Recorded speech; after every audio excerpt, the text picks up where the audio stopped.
There's something fascinating about those who move through life with effortless charm. Not the kind that feels rehearsed or strategic, but the kind that seems to spill out naturally, unbothered, uncalculated, and disarmingly human. These are the people who make others feel lighter without even trying, who laugh without measuring the echo of their own voice, who stumble in conversation and somehow make the silence feel warm instead of awkward. Everyone knows someone like this. The friend who makes a room brighter without saying much. The stranger who turns a passing moment into something oddly unforgettable. But beneath that lightness, there's something deeper happening. A quiet psychological magic that few ever notice. Effortless charm isn't really effortless. It's the byproduct of a paradox. The paradox of the fool. The one who doesn't take themselves too seriously, who's comfortable enough to be imperfect in a world obsessed with image. The fool's approach to charm is not about performance, it's about permission. The permission to be seen as we are. The fool doesn't try to impress. They invite connection. They don't chase approval. They inspire comfort. And that's where the psychology begins to unfold. Modern psychology tells us that one of the strongest forms of connection comes from something called benign violation theory. It's a fancy term, but at its core, it means we like people who can bend the rules of normal behavior just enough to surprise us without crossing into discomfort. The fool lives in that delicate space. They break the invisible codes of seriousness with humor, self-awareness, and play. They remind us that humanity isn't supposed to be perfect. In their presence, our guard drops because theirs already has. Charm at its essence is not about adding more, not more confidence, more wit, more polish. It's about subtraction. Removing the masks, the scripts, the constant self-monitoring. The people who seem most charming are often simply those who've stopped trying to perform the role of a charming person. Their ease creates ease, and that's why we lean in. Not because they sparkle brighter, but because they feel real in a world of filters. Psychologists call this phenomenon emotional contagion. We subconsciously mirror the emotional state of those around us. If someone radiates calm, we feel calm. If someone carries anxiety, we sense it. Effortless charm is rooted in self-regulation, the ability to feel comfortable in one's own skin. It's not arrogance, it's safety, and safety is magnetic. When someone is grounded enough to let their imperfection show, it tells our nervous system, you're safe here too. It's ironic though. So many chase charm as if it's something to master, a social skill to acquire, a secret pattern to learn. But charm dies the moment it becomes a performance. You can't fake relaxation while trying to be relaxed. You can't simulate spontaneity while rehearsing it. The fool understands this. Their charm isn't in the act, but in the surrender. They don't overthink what to say next because they aren't trying to win anyone's approval. That unguarded authenticity, that's what people can't look away from. There's a strange freedom in not needing to be impressive. Studies in social psychology often point to something called the Pratfall Effect. It suggests that people who are generally competent become more likable when they make small, harmless mistakes. Spilling coffee, forgetting a line, laughing at themselves. These moments humanize us. The fool lives inside that effect. They stumble with grace. They fail with laughter. And in doing so, they unlock something powerful. Relatability. Relatability is one of the deepest currencies of charm. When someone feels too perfect, we admire them, but from a distance. When someone feels human, we trust them. Effortless charm is trust made visible. It tells the world, I'm not perfect, but I'm okay with that. And suddenly, everyone else feels okay too. But there's another layer to the fool's approach. Humility. True humility is not shrinking oneself or pretending to be small. It is the understanding that everyone is a mirror reflecting different shades of our own humanity. The fool doesn't try to dominate a room. They dance with it. They notice people. They listen deeply. They respond to energy, not ego. That's the quiet art behind their presence. An awareness that charm isn't something you broadcast. It's something you build in the spaces between. In conversations, they do something subtle but powerful. They let moments breathe.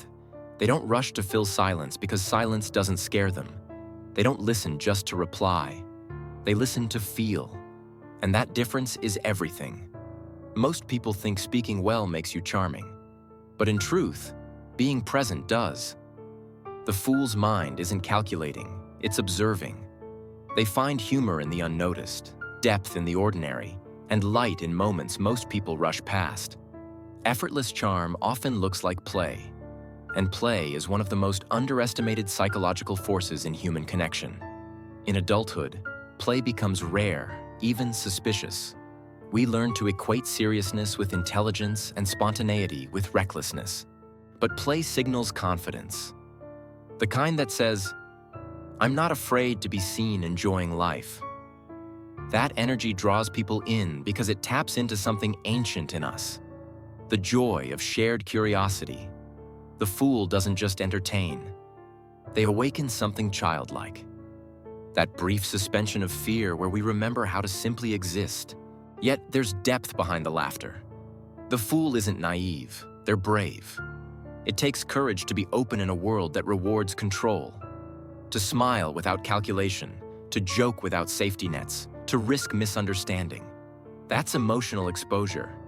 In psychological terms, it's vulnerability, but not the kind that demands sympathy.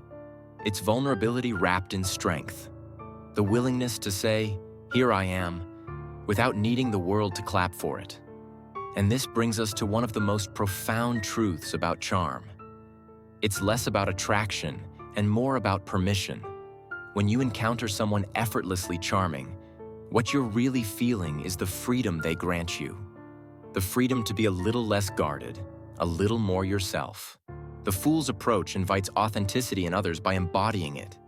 It's not manipulation, it's resonance. They don't push energy into a room, they draw it out of people. Sometimes what makes them so magnetic is precisely their unpredictability. The fool doesn't follow a script. They follow curiosity. They wander through conversation like explorers, not politicians. They aren't afraid to look silly, to ask naive questions, to admit they don't know. In doing so, they remind others that not knowing is okay, that curiosity is more beautiful than certainty. That's how the fool turns vulnerability into power by reframing imperfection as connection.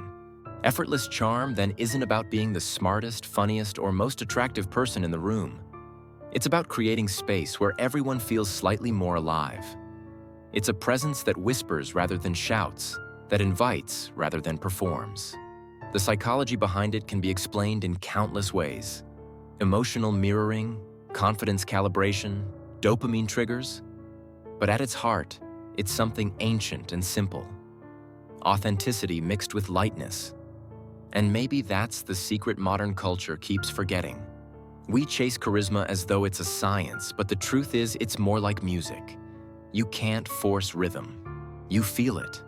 The fool dances to their own internal song. Offbeat maybe, but always in tune with something real.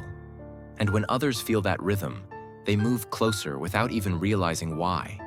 Because in a world where everyone's trying to look like they have it all figured out, the one who's unafraid to look foolish becomes the most trustworthy of all. There's a strange irony in how people chase the very thing that only appears when you stop chasing it. Charm, confidence, ease, all these qualities evaporate the moment you try to grip them too tightly. The fool understands this on an instinctive level. They don't try to control how others see them because their focus is on how they experience the world. They're not performing to be liked. They're playing to feel alive. And that shift from external validation to internal enjoyment changes everything. It's the difference between charm as a mask and charm as a mirror. What most people call effortless is really emotional alignment. When your words, actions, and emotions are congruent, people feel it. Humans are remarkably good at sensing micro-discrepancies. The tiny hesitations, the forced smiles, the overly polished tones that signal someone's not being fully real. The fool doesn't need to hide behind those defenses. Their humor is genuine, their laughter unfiltered, their presence unarmored. They might make mistakes, sure, but those mistakes become part of their rhythm. In psychology, this is sometimes referred to as self-concordance, acting in ways that are aligned with one's authentic values and identity. It's not about what looks right, it's about what feels right. And that's where charm becomes something deeper. not a tool for persuasion, but a form of artful honesty. The fool teaches without teaching that being likable isn't about trying to please everyone. It's about showing up as yourself so clearly that people can make their own choice. That clarity feels rare, almost sacred, because deep down, what people crave most isn't perfection. It's realness. And realness in a world of performance feels like oxygen. There's a quiet philosophy embedded in this way of being. It says, I am enough as I am right now. Not because of achievements, not because of how many people approve, but because existence itself is permission. The fool carries that truth in their posture, in their laughter, in their gaze that never seems to hide. They remind us of something we forget while trying to become impressive. That connection starts where the masks end. Sometimes the most magnetic person in the room isn't the loudest or the most confident. It's the one who isn't afraid to be fully present. They're not glancing at their phone, not waiting for their turn to speak. They're just there. The psychology of presence is profound. When we give someone our full attention, their brain literally registers safety. Heart rate slows, cortisol drops, oxytocin rises. The fool gives that gift without even knowing it. They make people feel seen. And in that moment, people feel not for the fool, but for how they feel around them. It's worth noting that effortless charm doesn't mean ignorance. The fool isn't oblivious. They're aware. They notice nuances, the shift in tone, the small discomfort, the unspoken emotions floating in a room. But they don't analyze those details through fear. They move through them with empathy. They're emotionally intelligent, but not in a manipulative way, more like emotionally fluent. They know how to match energy, when to lighten a mood, when to listen, when to laugh. It's not calculation, it's sensitivity paired with courage. In many ways, the fool is a living contradiction. They seem carefree, but they're deeply aware. They appear unserious, yet they understand people better than most. They make others laugh, yet there's wisdom behind every playful word. That's the essence of the fool's approach. Wisdom hidden in simplicity, depth disguised as lightness. It's not that they don't know the rules of the world. It's that they've learned to dance with them instead of being imprisoned by them. The psychology behind that freedom lies in cognitive flexibility, the ability to shift perspectives, to hold contradictions, to play with ideas rather than being trapped by them. The fool doesn't think in rigid lines. They flow. They see the humor in what others take too seriously and the meaning in what others dismiss. This mental elasticity makes them adaptive, curious, and endlessly interesting. They're not bound by the need to be right. They're fascinated by what might be true. Think of the last time you met someone who seemed effortlessly charming. You probably left the interaction feeling lighter, inspired, or strangely comfortable in your own skin. That's because charm, when real, doesn't impose. It liberates. It gives you back to yourself. You laugh more freely, speak more honestly, feel more at ease. It's not that the fool fills the room with their energy. It's that they make space for yours. This kind of presence has roots in ancient philosophy. The Stoics spoke of apatheia not as indifference, but as emotional balance, the ability to stay centered regardless of what happens. The fool embodies this balance through play. Their joy isn't naive. It's chosen. It's a rebellion against the heaviness of self-consciousness. They understand that life in all its chaos is easier to navigate when you treat it like a dance rather than a debate. And that's where the fool's charm becomes almost spiritual. It isn't about seduction or influence. It's about connection to something bigger than the self. When someone can laugh at their own mistakes, when they can admit not knowing, when they can turn an awkward moment into shared laughter, they're reminding everyone that being human is not a flaw. It's a privilege. That reminder carries a strange healing energy. It softens the air around them. Even neuroscience supports this idea. Laughter, shared joy, and spontaneous play release endorphins and dopamine, neurochemicals that bond people. The fool unknowingly becomes a biological connector. They shift the chemistry of a space without effort simply by being open. That's why people remember them. not because of their looks, their words, or their achievements, but because of how their presence felt.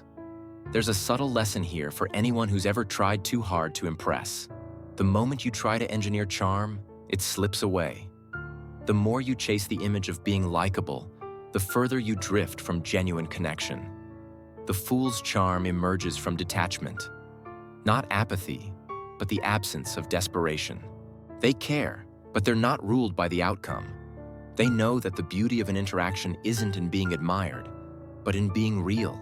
Some might mistake this approach for recklessness, but it's not. It's faith. Faith in the power of authenticity. Faith that showing up imperfectly is still enough. The fool doesn't fear looking foolish because they know the deeper foolishness lies in living life scared of being seen. And when they stumble, they turn it into rhythm. When they're misunderstood, they laugh and clarify. That resilience, that refusal to armor the heart, is what makes their charm so rare. If you study history, art, or storytelling, you'll notice that the fool archetype has always been present. From Shakespeare's jesters to the wandering philosophers, from tricksters in myths to comedians in modern times, these figures were never merely for laughs. They carried truth disguised in humor. They said what others were afraid to say. They pointed out the absurdity of life and helped people see it with gentler eyes. In psychology, this archetype represents integration, the blending of intellect and innocence, wisdom and play. It's a reminder that maturity isn't about losing wonder. It's about balancing it with understanding. So, what can one learn from this fool's approach to charm? Perhaps it's that charm isn't a technique to practice, but a truth to remember. That people are drawn not to perfection, but to permission. That real charisma begins the moment you stop performing and start participating fully, messily, joyfully in the moment in front of you. Effortless charm isn't something you have, it's something you allow. And maybe that's the quiet beauty of it all. That the fool's greatest trick is not deception, but presence. They teach by existing, by embodying a state of freedom most people spend their whole lives chasing. Their laughter isn't just sound, it's philosophy. Their play isn't just lightheartedness, it's wisdom in motion. They're living proof that life becomes lighter when you stop trying to be someone else's idea of impressive. In the end, the profound and often elusive psychology of what we perceive as effortless charm reveals itself to be, at its very core, the psychology of a deep and abiding peace. It is the quiet victory of inner tranquility over the cacophony of external expectations. This is not a passive peace, but an active, courageous state of being, a radical peace with one's own inherent flaws, not as shortcomings to be hidden, but as unique facets of a shared human experience, a resilient peace with the fundamental uncertainty of every social interaction, embracing the unpredictable dance of conversation without a need to control its every step, and perhaps, most challengingly, a generous peace with the vulnerability of being truly seen, of being perceived as imperfect, unfinished, and gloriously human in a world that often demands polished facades. The fool's approach, distilled from a wisdom that bypasses intellect and speaks directly to the soul, offers a simple yet transformative mantra for living. It says, be brave enough to look silly, to trip over your own words, to embrace the blush of a minor social stumble. For in that courage, you disarm the judgment of others and give them a gift they may not even know they needed. It whispers, be wise enough to stay endlessly curious, to ask the questions that have no easy answers, to find wonder in the mundane and fascination in the familiar. For this curiosity is the engine of genuine connection and the antidote to boredom. And it commands, be kind enough to let others feel safe being themselves around you, to create a sanctuary of acceptance with your presence, to listen not to correct, but to comprehend. For this kindness is the fertile ground in which the seeds of trust and real relationship can grow. This state of being, this alignment of courage, wisdom, and kindness, is not just charm in the superficial sense of social allure. That is merely its shimmering surface. What it truly represents is connection distilled to its purest, most potent form. It is the unspoken contract between two souls that says, here, in this space between us, we can lay down our arms, we can be. And perhaps the most beautiful, most democratizing part of this entire understanding is the liberating truth that anyone, absolutely anyone, can learn to embody it. You do not need to be born with the silver tongue of an orator, the quick wit of a comedian, or the imposing confidence of a leader. You do not need to be the loudest voice in the room, the most clever retort in the conversation, or the most self-assured figure at the party. The entry fee to this world of authentic connection is not a set of external attributes, but an internal release. You only need to find the strength to let go of the exhausting, Sisyphean need to be perfect, to present a flawless image to the world that no human being can ever sustainably maintain, to let go of the paralyzing fear of being misunderstood, of your intentions being misread, of your essence being lost in translation, to let go of the crushing, joy-sapping weight of constant self-comparison, of measuring your own messy internal reality against the carefully curated highlight reels of everyone else's external lives. The fool's secret, then, is not a piece of hidden knowledge locked away in an ancient text or a complex social algorithm to be decoded. It is not a technique to be practiced in the mirror or a script to be memorized. It is something far more fundamental and far more powerful. It is surrender. It is the conscious, willing surrender of the performative self. It is the act of unclenching the fist of control and allowing the current of the present moment to carry you. It is remembering, on a cellular level, that life is not a staged performance for a critical audience, with every word a line and every action a piece of blocking. It is a conversation, a sprawling, unpredictable, messy, beautiful, and collaborative conversation with the world and the people in it. It has no final script, only the lines you co-create in real time. And when you finally, courageously decide to show up to that conversation as yourself, not a polished avatar, not an aspirational projection, but your unfiltered, open, and vibrantly alive self, you will have a profound realization. You will find that this magnetic quality we call charm was never something you had to anxiously learn, acquire, or fabricate. It was not a foreign language you had to study. It was, all along, your native tongue. It was something you were always meant to remember. A truth written deep within you that you simply had to uncover by brushing away the dust of fear and pretense. It is the birthright of your own authentic humanity, waiting patiently for you to stop performing and simply begin being.